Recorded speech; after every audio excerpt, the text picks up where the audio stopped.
Assalamualaikum warahmatullahi wabarakatuh. Jumpa lagi di mata kuliah teori praktek televisi. Kali ini kita akan bicara tentang produksi televisi sebagai proses kreatif. Produksi televisi itu adalah proses kreatif yang kompleks, di mana orang dan peralatan itu berinteraksi sedemikian rupa dan sudah menjadi sifat televisi. Memerlukan sumber daya yang kreatif dan mampu mengekspresikan suatu gagasan atau ide dengan cara kerjasama tim dan pengoperasian peralatan yang rumit untuk menghasilkan acara dalam memenuhi tuntutan khalayak. Sehingga di sini yang namanya kreatif itu tidak hanya terbatas pada seorang produser ataupun pengarah acara ataupun tim kreatif, tapi yang namanya seorang teknisi di dalam sebuah tim itu juga dia harus kreatif. Bagaimana sih? Misalnya peralatannya adanya hanya ini, tapi tuntutan si produser seperti ini, sehingga dia ada solusi. Oh, berarti ini saya harus begini, Mbak. Oh, mic-ku berarti harus posisinya di sini supaya bisa memenuhi tuntutan audio dari sutradara seperti itu misalnya. Atau kameranya. Oh, kameraku kebetulan lensanya hanya ini, Mbak. Oke, kalau gitu kita angle-nya dari sini saja. Nah, itu ada tawar-menawar atau mungkin ada pengembangan kreatif di lapangan. Itu sudah biasa seperti itu ya. Next, Mbak. Nah, di dalam menciptakan sebuah ide kreativitas itu kita harus mampu mengeluarkan yang namanya ide. Oke, next. Ya. Ide itu bisa berasal dari mana saja. Bisa berasal dari pengamatan, bisa berasal dari passion atau ketertarikan kita, bisa berasal dari pengalaman pribadi kita, bisa berasal dari penglihatan kita, hasil apa yang kita lihat sehari-hari, apa yang pernah kita lihat, kemudian apa yang pernah kita amati, itu bisa menciptakan suatu ide-ide. Kemudian kita harus banyak membaca, kita harus banyak referensi, kita harus banyak bergaul. Nah, pergaulan itu juga akan menumbuhkan atau mampu menciptakan sebuah ide apabila kita mampu mengembangkannya. Tetapi apabila kita itu tidak care atau kita itu tidak peduli dengan semuanya ini, kita rasanya empet kalau yang namanya ide itu. Udah kayaknya nggak ada. Padahal sebetulnya di dalam kita melihat, di dalam kita mendengar, di dalam kita bergaul, pengalaman kita yang lalu, di dalam ketertarikan kita itu bisa menimbulkan sebuah ide. Ide yang paling mudah adalah dari ketertarikan atau passion kita. Misalnya seseorang yang passionnya itu di bidang otomotif, tentu ketika dia harus membuat sebuah produk tentang dunia otomotif, dia hafal betul, dia tahu betul, oh kita mengeluarkan ini aja, konten tentang ini, temanya ini, nanti yang dibahas ini, dia paham. Sehingga materinya dia menguasai. Ketika dia passionnya misalnya di bidang busana atau fashion, dia akan paham betul ketika oh berarti kita akan mengeluarkan ini aja fashion show atau bicara tentang tren fashion 2021 misalnya gitu ya. Jadi fashion itu menjadi hal yang paling menarik untuk kita jadikan sebuah ide. Tapi di luar itu, apabila kita sudah ada ketentuan untuk membuat ide tertentu, nah itu hal-hal yang lain itu menjadi sangat berperan ketika kita harus memunculkan sebuah ide. Makanya harus banyak bergaul, harus banyak peduli, harus banyak mengamati, ya itu sehingga ide-ide kita itu selalu ada. Meskipun itu tidak kita munculkan sekarang, tapi pengalaman yang lalu, oh ya aku pernah berpengalaman seperti itu, muncullah ide itu. Oke, ya. Next, Mbak. Nah, untuk menentukan ide itu ada yang namanya perencanaan awal untuk menentukan ide ya. Kita buat dulu tuh klaster atau pengelompokan ide untuk menemukan suatu kata. Kemudian dari kata kunci tersebut kita turunkan menjadi sejumlah ide. Kemudian dari ide-ide itu kemudian kita tentukan talentnya. Oh berarti aku harus memilih talent ini, si A, atau narasumbernya harus si B. Nanti lokasinya harus di sana. Berarti aku harus membutuhkan nanti propertinya seperti ini. Karena aku bicaranya nanti santai, sehingga lokasinya jangan terlalu formal, penampilannya juga. Nah, pada tahap ini itu sudah harus dipikirkan kemungkinan-kemungkinan kesulitan yang akan terjadi di lapangan. Misalnya saja, tuntutan ceritanya itu dia harus mengambil di lokasi yang jauh misalnya, tidak terjangkau. Tapi kita nanti kesulitan di dalam transportasi gimana? Kita harus ada solusi bagaimana supaya kita tidak usah menuju ke lokasi itu karena kita kesulitan transportasi dan peralatan. Kita cari dokumentasinya ada enggak? Oh, kebetulan ada, ya udah. Informasi yang itu kita gantikan dengan foto-foto ataupun dokumen-dokumen yang ada, sehingga kita tidak harus mengeluarkan budget yang di luar rencana anggaran kita, gitu ya. Jadi di dalam menentukan ide dan perencanaan itu, kemungkinan kesulitan itu sudah harus kita prediksikan, sehingga apa yang kita rencanakan itu adalah apa yang bisa kita eksekusi, apa yang bisa kita laksanakan, itu yang menjadi rencana produksi kita, yang itu menjadi sebuah kesatuan dari pengembangan dari ide-ide kita. Oke, next. Nah, misalnya kita ambil contoh, misalnya sebentar lagi kan Ramadan ya, kita akan mengambil clue kita atau kata kunci kita adalah Ramadan di Jogja. Ramadan di Jogja itu apa yang bisa kita angkat ya? Kita akan buat klaster-klaster atau pengelompokan. Misalnya mengelompokkan dari sisi budaya. Ada loh masyarakat Jawa itu atau masyarakat Jogja itu sebelum Ramadan dia sudah ada laku-laku budaya atau peristiwa-peristiwa budaya yang dilakukan oleh masyarakat Jogja yang sejak dulu dan sampai sekarang masih banyak orang melakukannya. Yaitu antara lain, makanya saya sudah kasih warna berbeda ya dari masing-masing itu. Misalnya, kalau yang sebelum Ramadan itu ada namanya apeman, nyadran. Nyadran itu kalau di Jogja itu sering dilakukan di sebetulnya nyadran itu kalau kita ingin mengulas itu adalah doa untuk arwah para leluhur atau saudara-saudara kerabat kita yang sudah meninggal. Itu namanya nyadran. Jadi sebelum masuk Ramadan itu kita harus bersih-bersih diri semuanya secara lahir maupun batin. Kemudian ada gunungan yang orange itu adalah peristiwa-peristiwa budaya menjelang Ramadan di Jogja. Ada padusan, ada gunungan. Kalau gunungan itu setelah Ramadan itu biasanya hari besar itu biasanya ada gunungan. Ada apeman itu sebelum. Terus ada tradisi mudik itu setelah Ramadan, biasanya di dalam peristiwa Lebaran itu ada tradisi mudik di Jogja ini. Nah, itu kita kelompok-kelompokkan. Nanti ide itu akan muncul lagi. Kita akan buat apa ya dari pengelompokan ini? Kemudian misalnya kita buat kelompok tentang ritual-ritual di masjid-masjid. Ada ritual di masjid kampung, itu akan berbeda. Ritual di masjid gede saat Ramadan itu berbeda dengan ritual di masjid wilayah NU atau di Pelosok Kuning, Patok Negoro itu berbeda. Ya, dari misalnya dari salatnya, dari hitungan rakaatnya aja berbeda. Dari masyarakatnya cara tadarusnya, cara ini mungkin berbeda. Ada spesifikasi tersendiri. Terus mungkin ada peristiwa takjil taraweh anak-anak yang kalau tidak dalam kondisi pandemi itu mereka sering melakukannya ya. Banyak kita temui di pedesaan maupun di kota-kota. Tentu saja dengan budaya yang berbeda. Kemudian ada tradisi takbiran ketika selesai Ramadan biasanya. Itu ada takbiran. Kalau di Jogja sebelum pandemi ini malah itu ada di lomba takbiran. Sebetulnya semuanya itu bisa kita rangkum menjadi informasi Ramadan. Kita juga bisa mengambil clue dari semuanya itu, misalnya tentang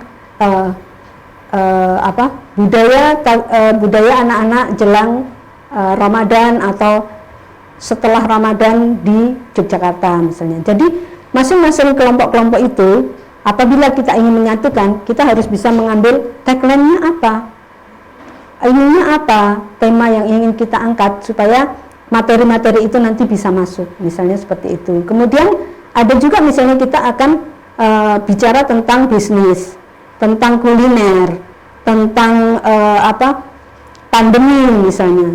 tentang fikihnya juga bisa.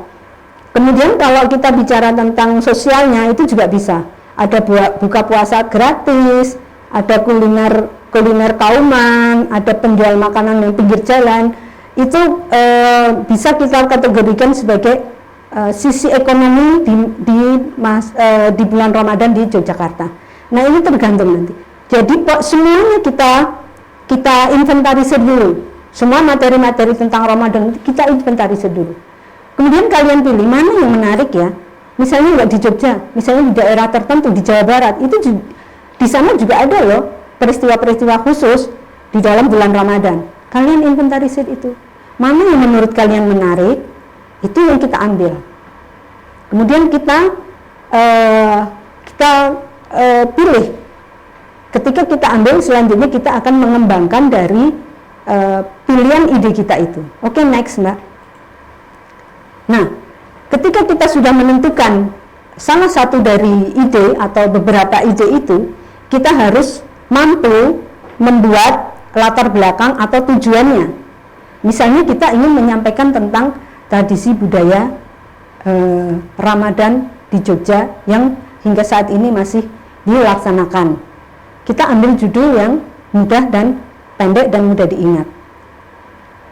Budaya di Jogja masih dilaksanakan oleh anak muda, atau budaya sosial tentang bagi-bagi makanan, atau budaya tentang bisnis ekonomi bisnis yang dadaan itu biasanya di pinggir-pinggir jalan itu banyak. Itu kita bisa ambil judul yang menarik, yang mudah diingat. Kemudian secara telinga itu orang akan tertarik dengan judul-judul yang kita pilih itu. Dan judul itu harus mewakili dari isi program. Jadi tidak isinya tentang Ramadan, tapi judulnya tentang beda lagi misalnya ya. Misalnya nanti bicara tentang mudik Ramadan, tapi di situ yang dimunculkan bukan mudik Ramadannya, tetapi bagaimana orang-orang berjualan di masa Ramadan. Nah, itu kan beda antara isi dan judulnya. Kemudian latar belakang itu harus jelas, tidak abstrak. Misalnya abstrak di sini apa?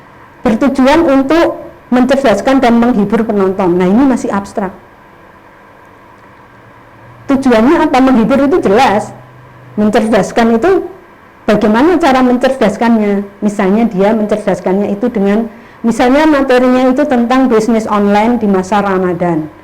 Jadi di situ nanti ada kiat-kiatnya bagaimana, ada pakarnya ada pakar yang ngomong, terus nanti ada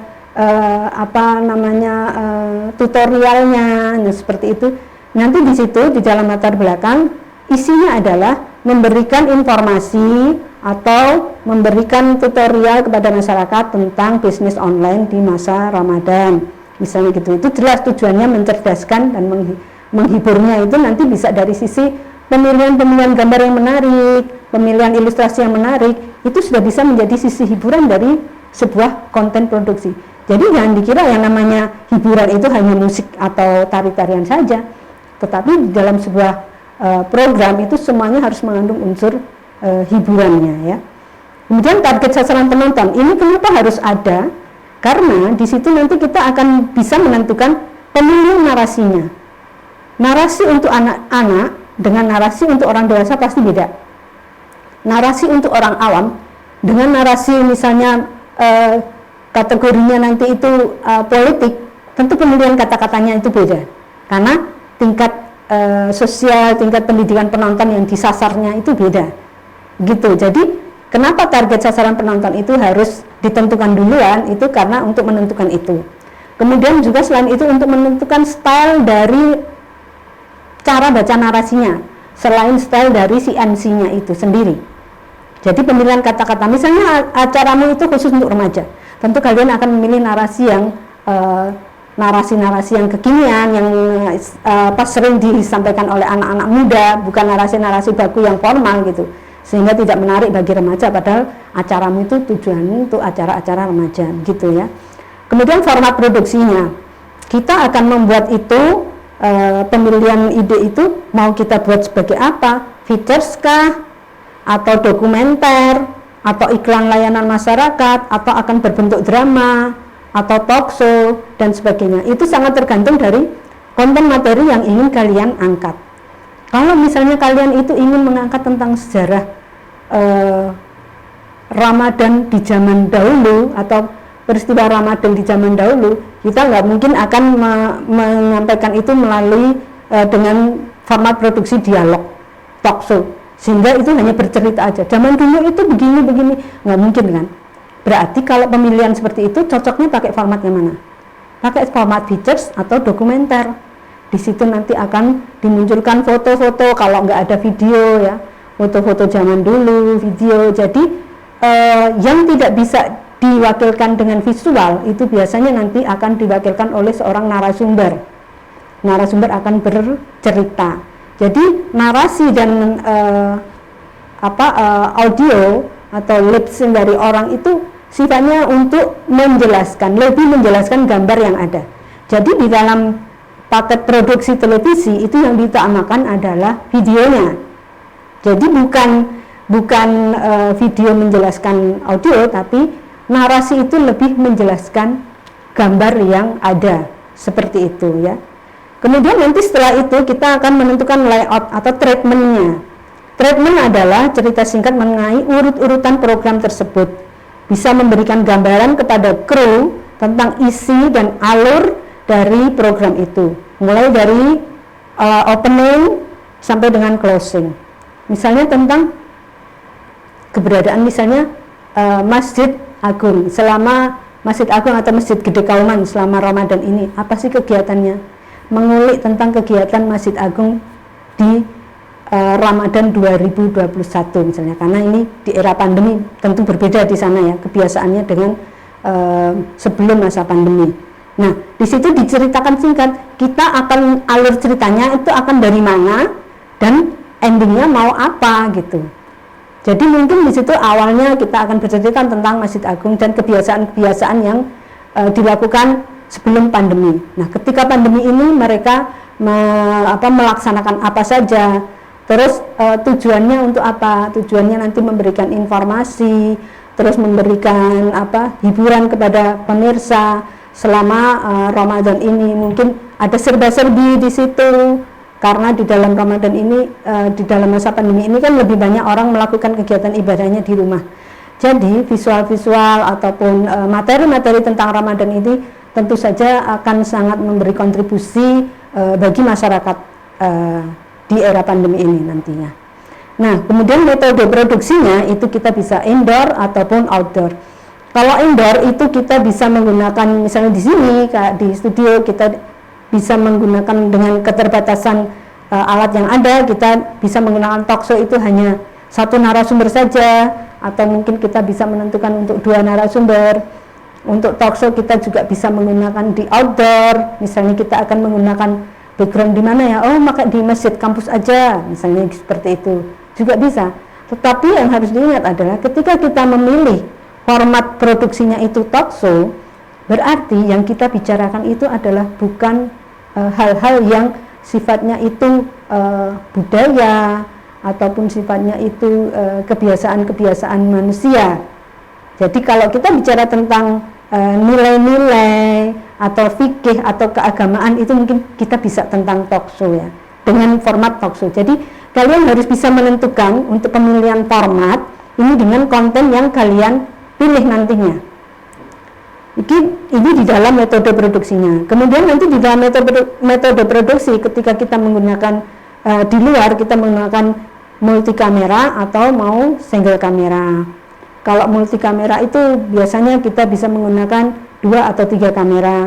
Nanti biasanya narasumbernya nggak cuma 2 orang tapi lebih, berarti komposisi kameranya nanti sudah harus ditentukan, angle-angle-nya. Nanti next kita ke depan akan bicara tentang bagaimana sih angle dan bagaimana sih apa sih tujuan angle, kenapa harus close up, kenapa harus medium, kenapa harus long shot, itu nanti akan kita bicarakan di mata kuliah yang berikutnya.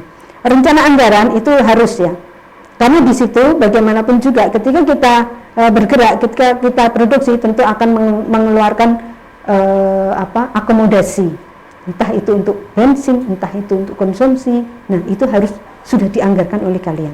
Oke, next.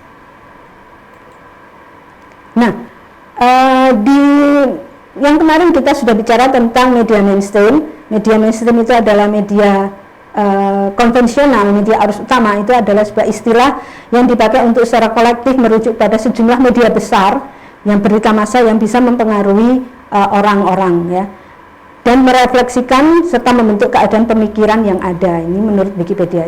Misalnya apa? Koran, majalah, radio, kemudian televisi, itu termasuk media-media mainstream. Jadi mereka itu besar, tapi sekarang mereka sudah banyak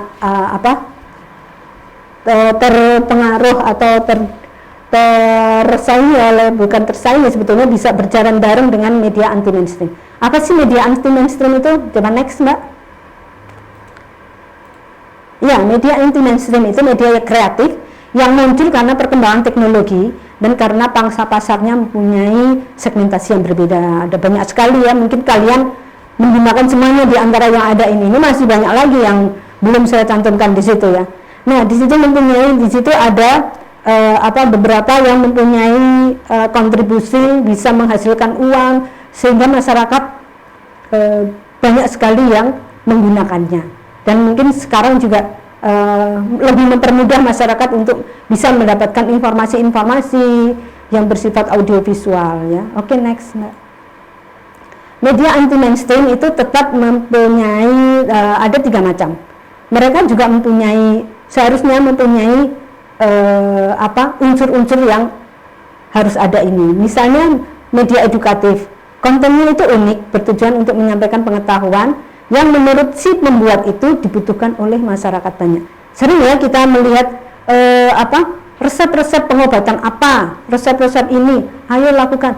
Padahal itu belum tentu cocok untuk orang lain. Tapi menurut si dia itu bagus loh untuk di-sharekan.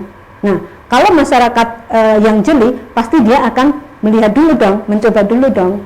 Dia akan hati-hati di dalam mencoba informasi-informasi yang dia dapatkan mengenai hal-hal tertentu. Kemudian media mainstream itu juga menjadi media informatif, memberikan informasi kepada semua orang mengenai satu hal yang bermanfaat. Misalnya aja ketika ada musibah, itu by detik itu, yang namanya handphone itu sudah kita bisa dapatkan foto-foto. Bahkan kecelakaan, fotonya nggak di blur, langsung itu ada orang misalnya terpenggal atau terus darah-darah di situ dimunculkan. Nah, itulah yang namanya media anti mainstream. Mereka tujuannya memberikan informatif, tapi mereka mengabaikan hal-hal manusiawi di situ ya. Kemudian media anti mainstream itu juga bertujuan untuk menghibur, bercanda. Bahkan ada yang mungkin beberapa itu hanya nggak tahu ya tujuannya apa, pokoknya bercanda aja, megal-megal misalnya. Di TikTok itu sering ya kita lihat ya, ini apa ya, orang kok cuma nari-nari tapi ya banyak juga orang yang menikmatinya gitu ya. Nah, itu media anti mainstream. Oke, next. Nah, berikut ini adalah salah satu contoh dari media sosial yang mereka menggunakan standar broadcast. Coba kalian perhatikan nanti shot-shotnya, pengambilan gambar, angle kameranya, talent dan kostum grafis maupun ilustrasi sound effect-nya, dan pemilihan kontennya. Jadi di dalam dunia medsos, audiovisual yang ditayangkan itu sebaiknya memang tetap harus menggunakan pakem-pakem yang digunakan di dalam standar broadcast televisi, karena prinsipnya sama, memberikan tayangan yang berbentuk audiovisual kepada masyarakat. Masyarakat ingin dong mendapatkan audiovisual yang bagus dan standar, sesuai dengan standar broadcast misalnya seperti itu. Jadi misalnya kita sering melihat tuh di medsos misalnya vlog-vlog yang gambarnya goyang-goyang gitu, tapi tetap aja mereka share, tetap aja mereka upload gitu ya. Kalau sebagai seorang broadcaster yang sudah biasa memproduksi video-video yang standar, pasti iki kayak gini aja ditayangkan gitu ya. Nah, tapi ada loh beberapa medsos itu yang dia tetap menggunakan standar broadcast. Kita lihat berikut ini ya. Mau tanya ini, Mbok tuh sudah berapa lama jualan jamu di tempat ini? Saya jualan jamu ini sejak bapaknya anak-anak meninggal 5 tahun yang lalu. Dalam 5 tahun itu apa marginnya cukup, Mbok? Margin itu adalah keuntungan, Jawanya itu badi. Begini Mas, saya membangun platform bisnis ini karena di sini marketnya ada dan belum terpenetrasi oleh jaringan pemodal besar dari kota. Bisnis ini tidak semata-mata untuk mengcapture margin atau keuntungan tadi, tapi saya ingin platform ini sebagai anchor of business atau market maker di kampung ini. Saya juga ingin pasar ini jadi semacam marketplace of ideal bagi warga sini.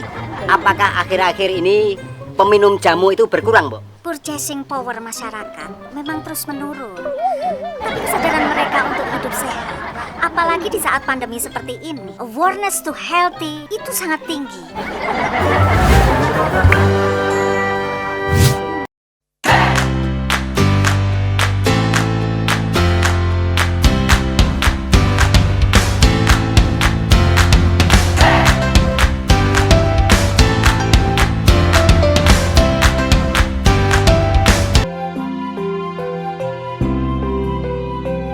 Makan sate pakai jeruji besi?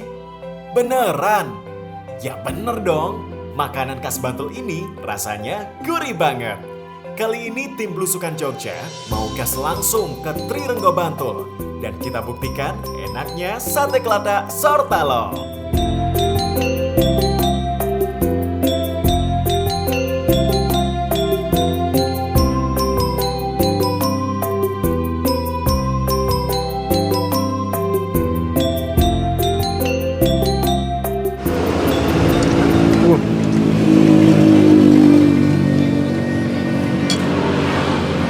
Tidak salah rekomendasi ini, rasanya tuh semridut lezatos kotos-kotos sate dan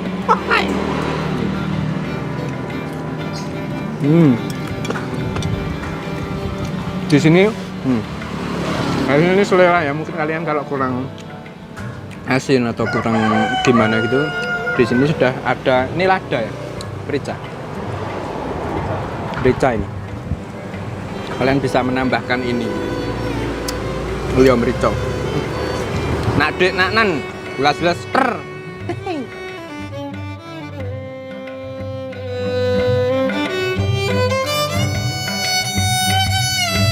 Oke, yang selanjutnya aku akan mencoba adalah tongseng.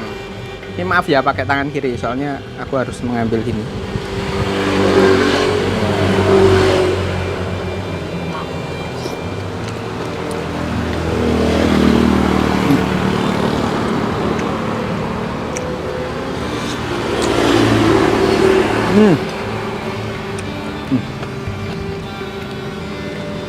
Tekstur dari dagingnya nggak jauh beda karena yang dipakai itu sama. Ya ini pakainya daging kambing muda semua. Alamat lengkapnya itu ada di Jalan Pramuka area Sawah Trirenggo Kecamatan Bantul. Ini daerah Code namanya. Nah, jadi ini approvernya Mas Dio, Pak William Wangso, dan ada juga fotonya itu Pak Bondan yang pernah ke sini. Suasananya asik, kanan kirinya sawah. Wah, pokoknya langsung cobain aja ke sate Sortalo.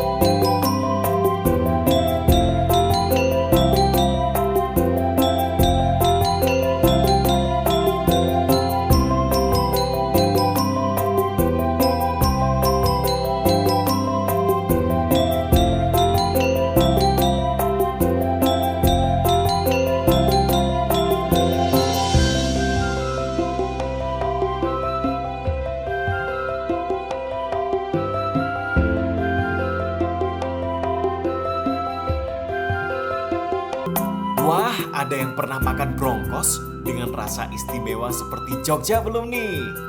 Kali ini, Belusukan Jogja mau icip-icip salah satu kuliner yang terletak di Jalan Magelang nomor 12, yaitu brongkos warung ijo Bu Patmo.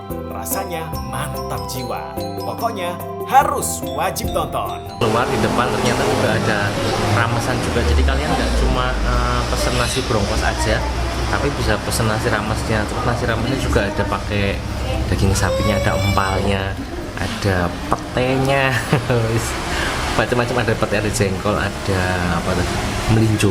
Nah ini sama ternyata, ini cuma nasi sama daging sapi aja kayak gini nih. Ada melinjonya, nggak ada koro dan macam-macam. Jadi cuma pure nasi sama ini aja daging sapi. Di meja ini juga ada ini, ada kayak tahu bacem sama tempe bacem. Tapi ini tempenya kayak bukan tempe biasa, tapi kayak tempe koro. Nih, ambil satu nih, cobain tempenya nih.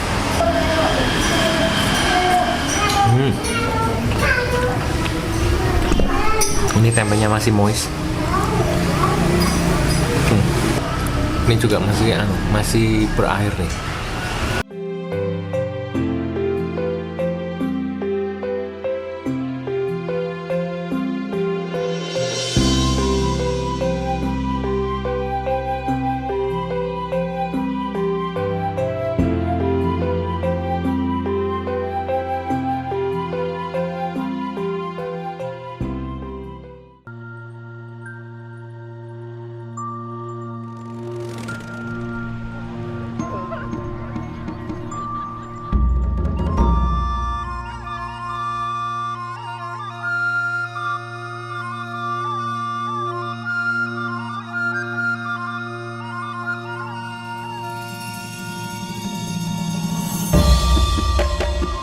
Kesultanan Ngayogyakarta Hadiningrat yang sekarang dikenal dengan nama Keraton Yogyakarta merupakan salah satu kerajaan di Nusantara yang masih aktif hingga saat ini.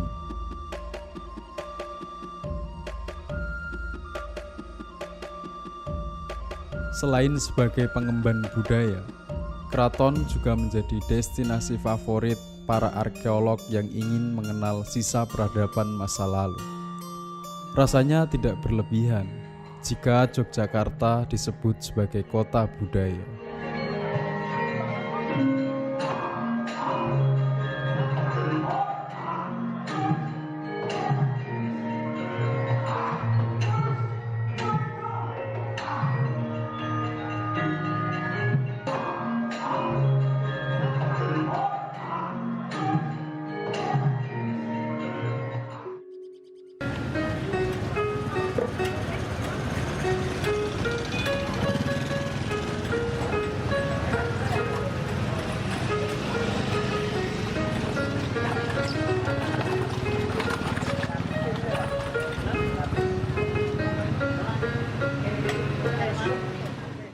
Pendudukan Belanda di masa lampau meninggalkan begitu banyak jejak di Indonesia. Bangunan-bangunan kuno dengan arsitektur khas yang menawan serta benteng-benteng pertahanan menjadi bukti eksistensi kolonial Belanda.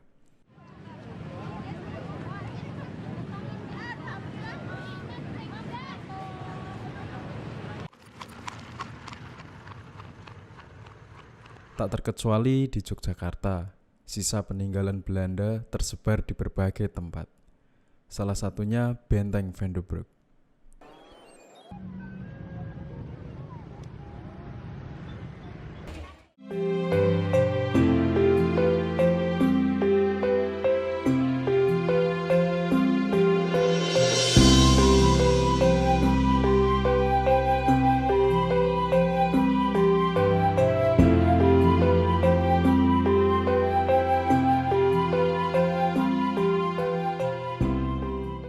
Oke ya, mudah-mudahan tadi tayangan-tayangan tadi bisa menginspirasi kalian untuk kalian nanti bisa berproduksi, baik itu nanti di dalam praktek kita ataupun mungkin kalian bisa coba-coba di dunia medsos kalian.